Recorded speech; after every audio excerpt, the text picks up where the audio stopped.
फरमाने खुदावंदी वमा आता कुमुर रसूलू फखूजुहु रसूल सल्लल्लाहु अलैहि वसल्लम जिस बात का हुक्म दें उसे इख्तियार करो।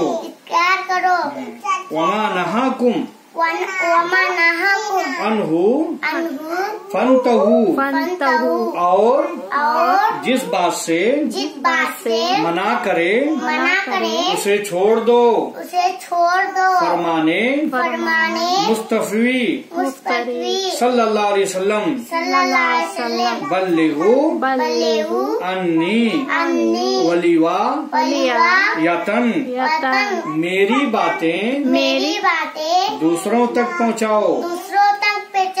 अगरचे वो एक ही बात हो। ज़ौक़ रख सुन्नते गिरामी से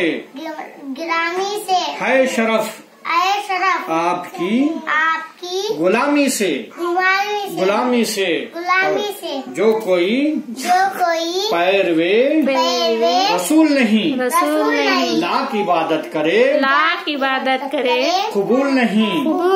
अल्लाहुम्मा सल्ली अला सय्यदना मुहम्मद वाला आली सय्यदना मुहम्मद मुबारक वसल्लिम काला रसूलुल्लाह सल्लल्लाहु अलैहि वसल्लम फरमाया रसूल खुदा सल्लल्लाहु अलैहि वसल्लम ने इन्नमल आमालु बिन्नियाती अमाल का